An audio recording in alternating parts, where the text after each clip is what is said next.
Yeah, whatever you qualify, it needs to go on there. Wow. But we have sticky tires.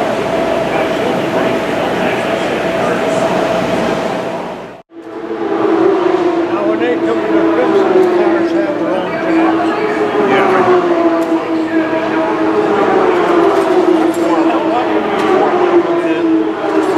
Plug it.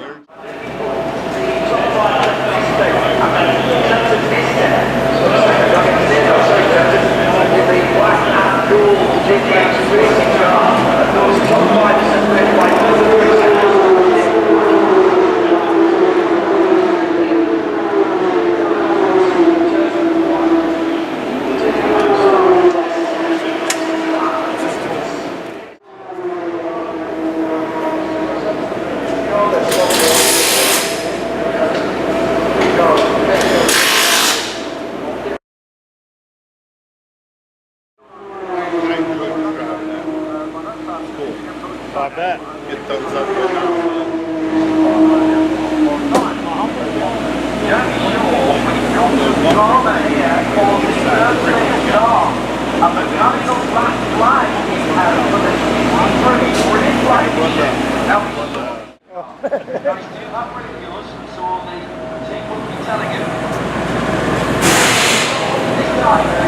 So a brake issue that guy.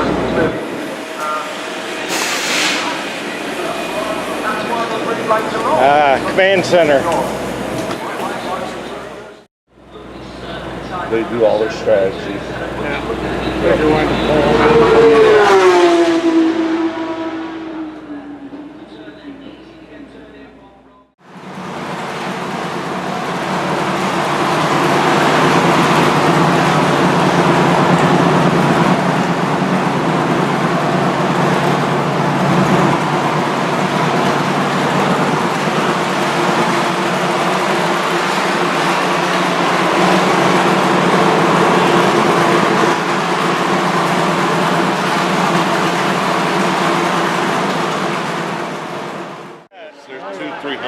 even over in Europe, probably. Now, when I say Europe, I assume.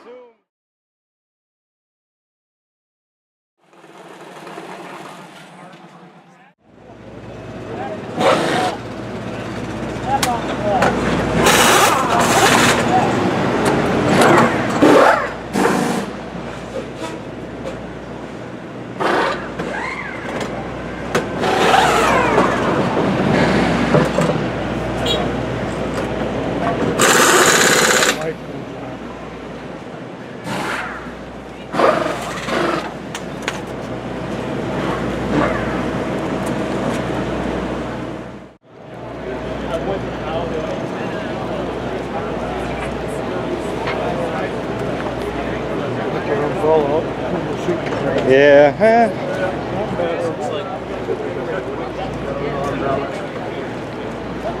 I just hope this rain holds off. Well, I hope it does.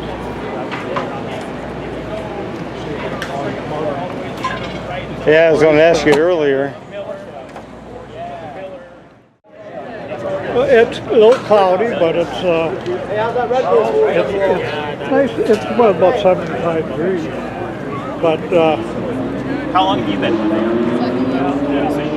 And Dave took us through. I did all the time in Kendall's their setup. and then I did Biffle's NASCAR stuff.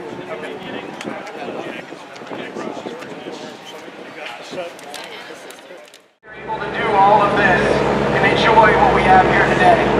So, on behalf of Continental Tire, our employees around the world and here in North America, and our dealers present here with us today, thank you for coming out. Enjoy the race. We are looking forward to a fantastic finish.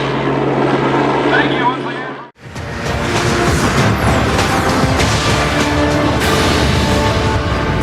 14 counted corners in 4 miles, all traversing the climbs and plummets of Wisconsin's glacially carved kettle moraine forest, and average lap speeds approaching 130 miles per hour. Welcome to America's Nürburgring. It's time for round 9 of the WeatherTech Sports Car Championship, the Continental Tire Road Race Showcase at Road America. Here's our WeatherTech weather update. Mid-70s, humidity's up there a little bit. Right now, chance of rain 15%, but already this weekend we've seen weather move in off of the lake in a big hurry. It is time to go racing. Round 9 of the championship, 2 hours and 45 minutes of competition. In that big pole margin, Ricky Taylor leading the field up alongside an impressive run in qualifying by Gutierrez. This key is so important. They're in the acceleration zone right there as they crest this hill.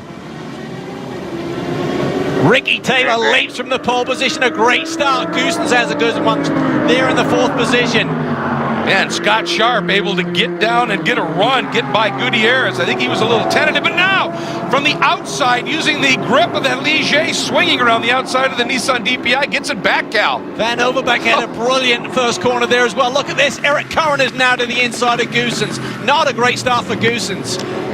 So the two Nissans, the DPI is up now to 3rd and 4th, and a big run coming here. Sharp really, obviously getting the power down well, coming out of the corners. Cal, let's see, though, that number 52 seems awfully good in the brake zones. Here is the GT Le Mans story. There's your pole sitter, the 66 Ford, but the BMW has come up. It was an all-Ford front row.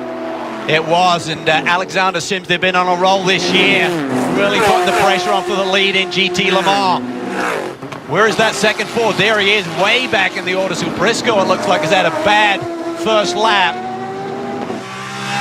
And a strong first lap for the 912 of Jimmy Bruni. The 912 right in front of the 911 we ride on board with here of Patrick Pilet. Dirk Mueller, what a qualifying run he had here yesterday. He got the overlap here in the early going, Greg, as those GT Le Mans seem to come up to speed a little bit quicker than the PC machines that they're now right on the tail of. Great look here. Working through some of the absolutely legendary corners here. Now, can both of these guys slide through on that prototype challenge machine? They do. And the 911, Apile took a look at Bruni, his teammate, for just a second. As Bruni obviously getting a little bit bottled up behind that prototype challenge car. He's going to slide through. Big lockup from the prototype challenge car. Ooh, so close. And Pile able to sneak by. Now, can he make it stick? He moves over to ensure he does. Yeah, he's just trying to take that lane away. He just doesn't want any part of that PC getting back in front of him. He wants to get back into this GT Le Mans battle. It's always an interesting couple of laps until all of these tire temps come right into their sweet spot. Welcome back, everybody. Early going here at the Continental Tire Road Race Showcase in beautiful Road America in Elkhart Lake, Wisconsin. Off to the east, Lake Michigan. Off to the west, just beautiful countryside. And right here in Elkhart Lake, an absolutely glorious racing facility, Road America. And at this point of the going, Ricky Taylor continues to lead. Although he'd had that margin up just a little bit, it's down to about 4 seconds now. And here's a look at the two that are coming. And Van Overbeck Sharp. And it looks like a problem for the 52 perhaps. Now watch this, Cal. Battle for 9th position down into turn 9. We saw it before the break. Madison Snow taking a look down the inside, just forces the issue, gets into that left rear corner of Catherine, turns it around. She's delayed, fortunately got life back in her. She's back underway, but for someone who's very much in the championship contention, this is not the day they were looking for. Brian? And welcome back, everybody. Still under caution, but anticipating going back to green here very soon at the Continental Tire Road Race Showcase. And after that little bump and go by Madison Snow on Catherine, as she came up to get the wave around, she kind of returned the favor just a little bit there.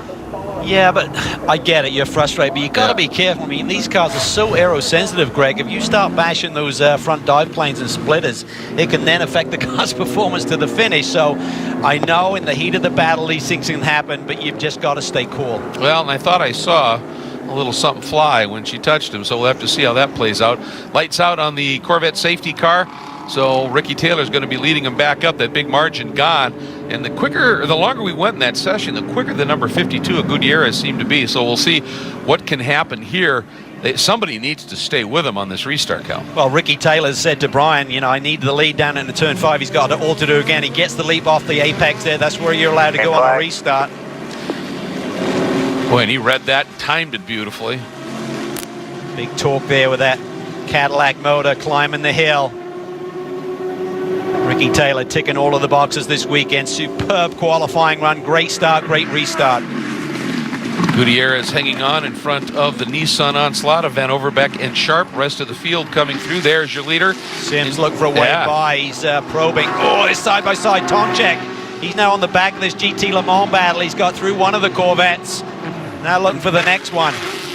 Yeah, that caution really helped him because he just cleared all the GT Daytona traffic, and then the caution came out, which brought him back to, as you said, the end of the field, already around, as you said, one of the Corvettes. And obviously those BMWs are fairly quick here. They're really stout. They've got a lot of straightaway speed, as he's now demonstrating. And now let's take a look at our Ford track map, Cal. We talk about what an amazing place this is. Well, let's take a look at this quintessential road course, Greg. 4 miles of just superb natural terrain, encompassing 14 turns. Drivers liken it to a Spa or a mini Nürburgring, and that's high praise indeed as we now jump on board with Dirk Mueller as he heads down this front straightaway.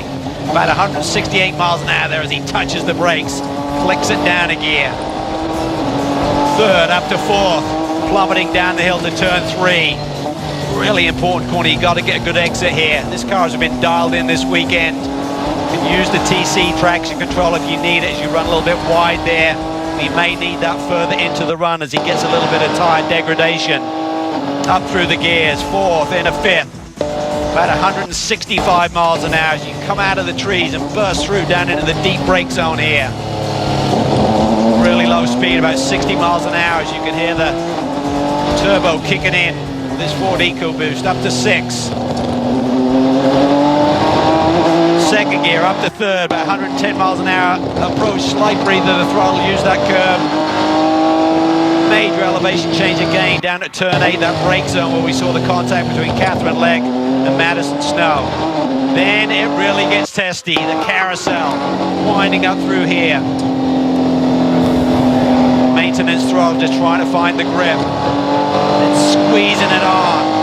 About 120 miles an hour, exit all the way to 150 miles an hour. Watch this. The King feels that inside curve. 170 miles an hour, maximum speed is achieved right here before you hit the brakes for Canada corner. Down 4 gears. 75 at apex, back on the power.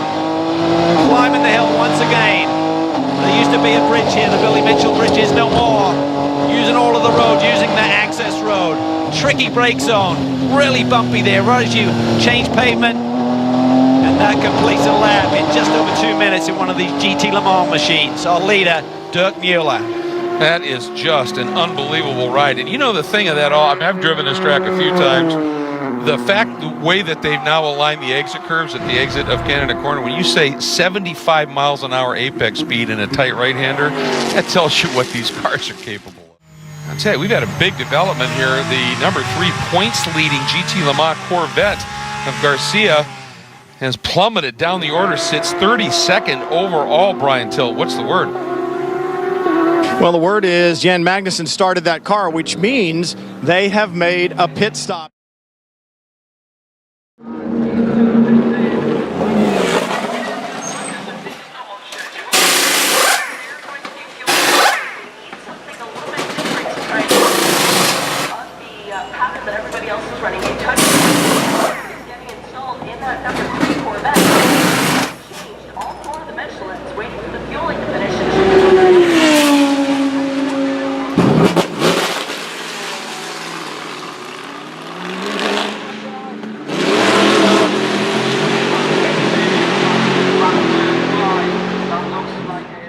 To check on the car, it was a routine pit stop. Magnussen out, Garcia in, 4 new tires and fuel, and back out in very quick fashion, just as Corvette is known to do. I looked up at Doug Fian, who's the project manager, and I said, is the car okay? Obviously, that was not scheduled, and he just had this grin on his face, and he goes, really? You've been around this long enough to know that sometimes strategy is important. And just smiled, and I said, fine, I'll go with that, Doug. Yeah, I think what they're doing, Brian, because they're on the back foot here this weekend, they got to roll the dice a little bit, and they probably what they got the point in the race where the tire change would match the refueling. It wouldn't need a full fuel load. Get the driver change done. If there's a yellow, everyone will stack back up. It's a long lap here. You're not going to go down a lap.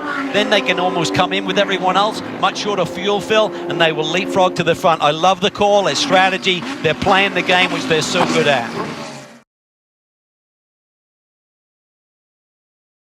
Car by getting a little bit better mileage as Ollie Gavin now gets out of the 4 Corvette. You're just praying that there's not a yellow in a closed pit when you got the lead as everyone else is on pit lane. They're about halfway on fuel, guys.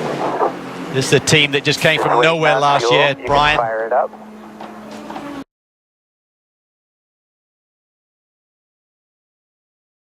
That was crazy. Finished last year, Tommy Milner with that great run, and Fian alluded to it earlier. Doug Fian said, hey, we're not out of this. Remember last year, but when I spoke with Ollie Gavin before the race, and he just said, look, rain for us would be a good thing. It has not come, and they're going to be left to run a strategy that really kind of mirrors everybody else's. And meanwhile, the number 3 Corvette is in. Brian? Remember, it's that off strategy for the 3 team. And one of the things that they have managed to do, even without the outright pace, is maintain this championship lead. In fact, over the last several races, other teams have struggled. They've just plodded along, and then they've been able to gather an additional point in the championship over the last few races. They've actually extended their lead by 1 point. The car in second place, the 25. The BMW, and a problem there as they leave. But the BMW was just on pit road with a problem. As we talked about, for the Corvette team, they managed to just execute. The problem on the 25, Bill Auberland had a right front shock failure. They had to take that shock and spring combination off, put a new one on, and that is going to hurt. They came in just 7 points behind the 3 in the championship, and that extended time on pit road is going to do some damage to their hopes.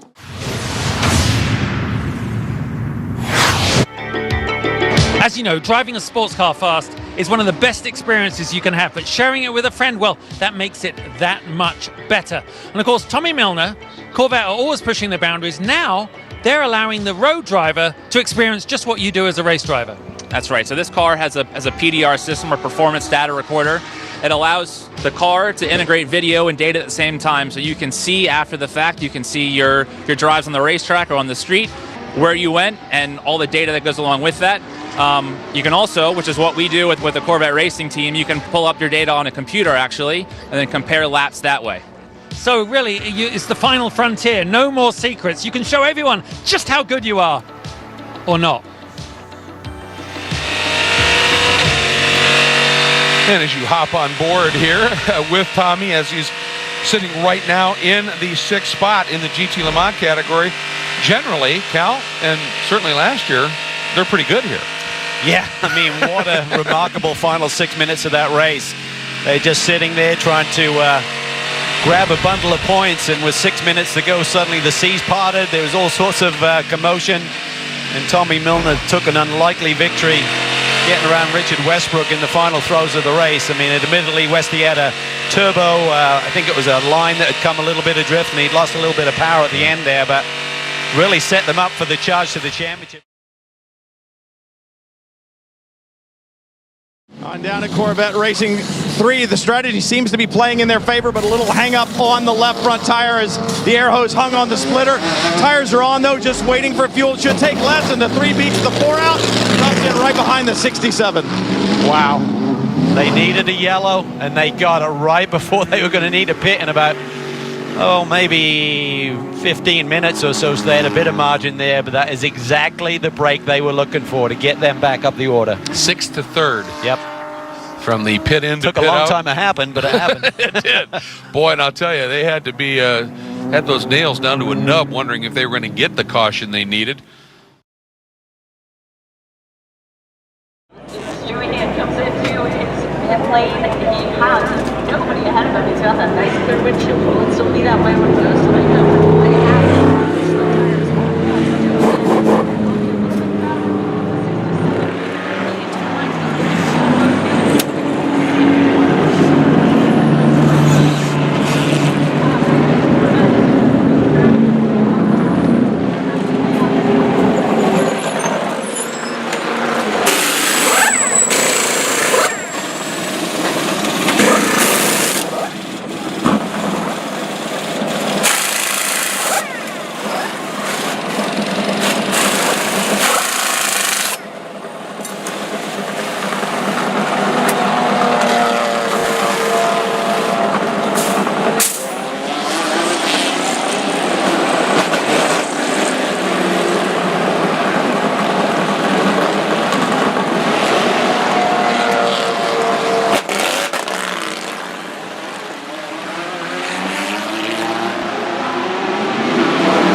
and I've said it awfully frequently, there is no more unsung heroes in the sport than the crews.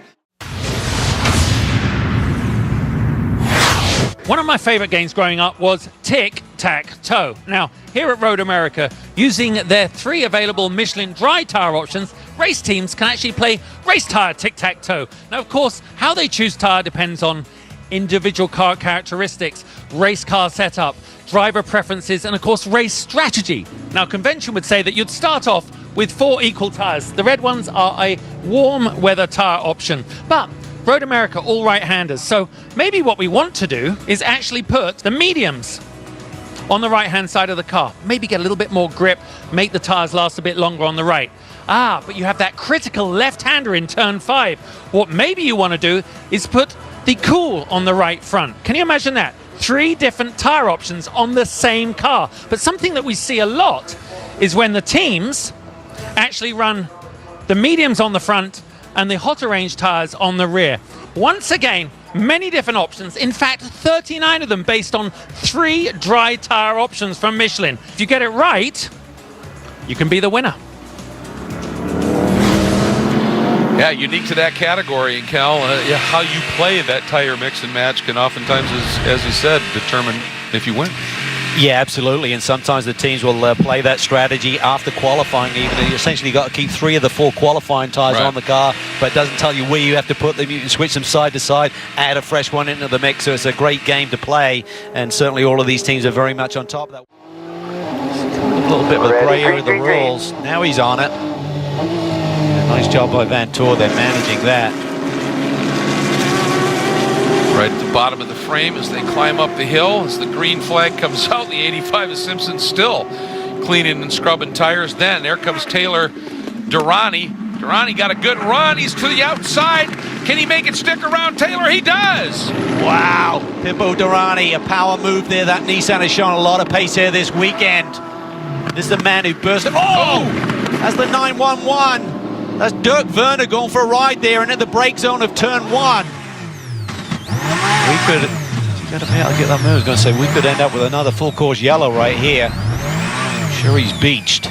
Yep, visors up. He is parked. Can you restart, Dirk? Can you restart? Oh, that's a shame. And you see the hood of that car. There are signatures all over I'm it. going to grab it. See the rear tire buried spinning down there. just high-sided. Yeah, but all those signatures as we watch what happened. Ooh, he was looking to move to the flank of the Corvette there. It's on Garcia. He was looking for our championship leader.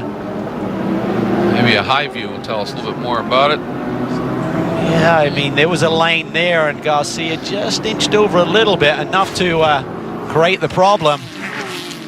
See now, Westbrook under fire here from Garcia. Actually, that's the 66. Oh, wow, you're right. Yeah. Westy has got around Joey Hand. Switch of position between the 2 Fords. So it's Van Toor. Now then 67 Westbrook, then the 66 of Hand. We are now full course caution. And since it's within 15 minutes of the previous caution, it's a short caution. And that means that the pits stay closed. The 66 has gone to the lead. Wow, after dropping back, what a restart. I saw him get side by side with Westy coming off of 14. He must have got a massive run on the Porsche as well before they got to turn 1. Joey Hand has grabbed the lead back for Ford. Westbrook there in 3rd.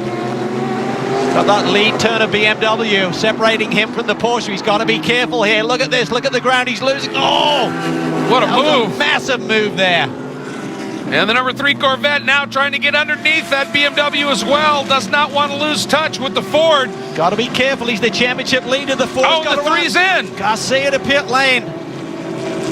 Drive through for contact for our championship leader, Garcia. That, of course, was that little side move apparently into the 911. What a call. That is a toughie. Yes, it is. I mean, he sent him off. Yep. I mean, he moved. I don't think it was necessarily being defensive, or maybe he didn't realize he was as far alongside as he was. Antonio Garcia will be furious about this, but it's a legitimate call. He took the road away from Werner, and Werner's was in the fence as a consequence of this. Oh, and look at this. Last lap, 3 abreast as the prototype challenge leader working through some of the GT3 traffic with the GT Le Mans BMWs in the mix as well. And again, 3 different classes side by side heading down into 5, Cal. Just amazing stuff. Multi-class racing at its very best on one of the best circuits in the world, not just North America. Every driver loves coming here. Racing at full speed is sport. Racing at super slow becomes art. There's some beautiful stuff here. All part of the WeatherTech Sports Card Championship. And we were wondering just how Joey Hand went from 3rd to 1st on that restart lap, Cal. And our crack team has found it. Take a look here, jockeying for positions here as they go to the final corner. This is for the restart. Vantor up ahead. This is Westbrook right in front of Joey Hand. He gets the traction down. He's able to establish position. Nothing Westy can do now. He's not going to close the door on his teammate. Then that Lamborghini up ahead really becomes a pick. So he's cleared Westy. Now he's chasing after that Porsche right in front of him. Going to take a little bit to establish here, so they get through the next couple of corners. You see Vantor looks like he's struggling a little bit for grip.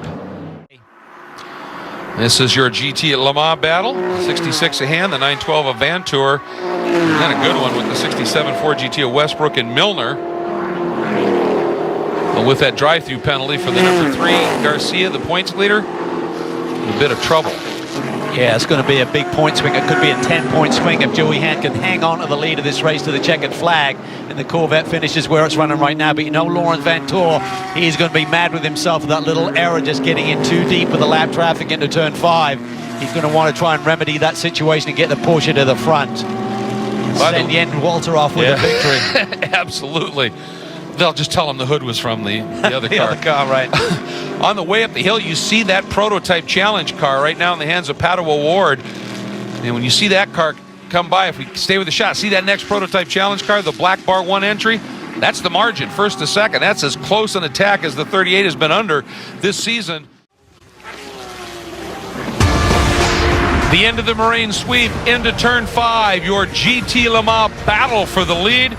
Currently held by the 66 Ford GT of Joey Hand, but right behind him, that white 912 Porsche of Laurens Vantor, then a little gap back to the 67, sitting in 3rd, the Ford GT of Westbrook. But Vantor, even though he gave that up when he ran wide down there, Cal, he is not letting Joey go. No, Joey Hand just laid down the fastest lap of the race in their car just 1 lap ago. Vantor just laid down their fastest lap, added Westy, added Milner.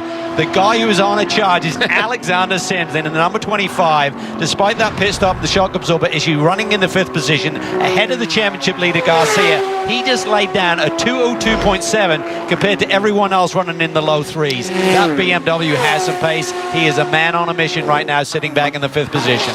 The professor of speed, Mr. Sims right now, but boy, Vantor, he has got Joey in his sights. It's one thing to do anything about it, but he certainly is finding the form right now to be able to stay. There comes Westbrook, and then here comes the number 4 Corvette, and there is the flying Alexander Sims. He is absolutely flying. I mean, that BMW has amazing pace.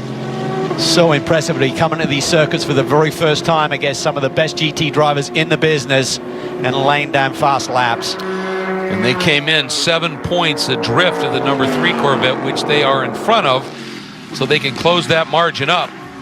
2:03.1s for the 2 leaders, Hand and Vantor, within 200ths of a second of one another.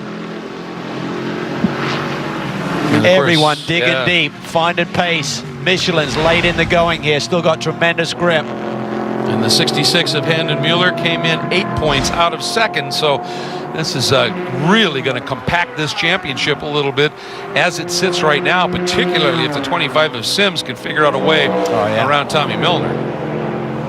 Every position right now is crucial as the championship gets into the home stretch. You don't want to be sitting at the banquet after Petit Le Mans thinking, if I just got by him on that last 5 minutes of Road America, that we could be the champions versus second. Every position counts. Yeah, and there's a look at the points as they run right now. It would be 5 from the Garcia Magnuson Corvette to the Alberlin Sims BMW, and only another 5 back to the 66. Incredible stuff. Up front, by the way, Felipe Pippo Durrani, that'd be tied for second, excuse me. Pippo Durrani up front has opened that margin up to about 5 seconds. He too is absolutely flying. Make it 4 now as Taylor clipped a little bit back. Then Dial third, Cameron fourth, and Renger van de Zende in fifth. Yeah, and I thought Pla might have had something, but he's kind of stymied there behind Renger. All of those guys running very similar lap times. Taylor, Dial, Cameron just ran their fastest laps of the race. A lot of pace in the track. Oh, Sims deep. Really deep. Trouble is you're still turning when you get into that brake zone, so as you take that right-hand lane, it makes you turn a little bit more.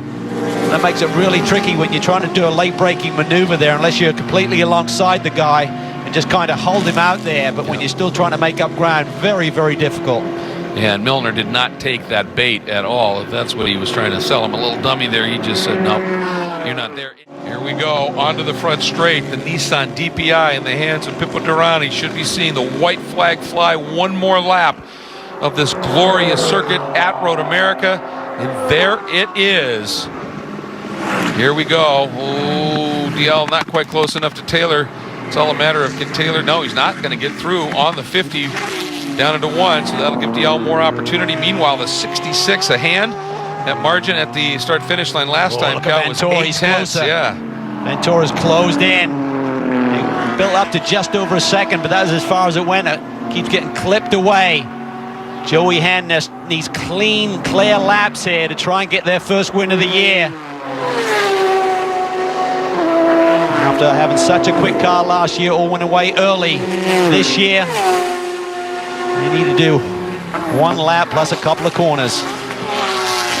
Oh, Vantour is close down into Canada corner. Up into Billy Mitchell.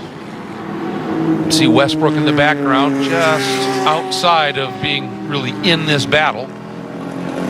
You know Ventura's going to want to dig deep. That was a little error. He's one of the best in the business, but he just got in there. He had to make the move on the Turner Motorsports BMW and just outbraked himself a little bit. Couldn't get the grip there. On that restart, tire temps wouldn't have been in their sweet spot, Greg, as the white flag flies on the GT Le Mans class leaders as well. Westbrook just not in with the shout, really, unless something dramatic happens here on the last lap. And Durrani, 2/3 of the way through this final lap, into Canada corner, turn 12, one last time, coming up on the back of the number 48 of Brian Sellers in the Paul Miller Racing Lamborghini.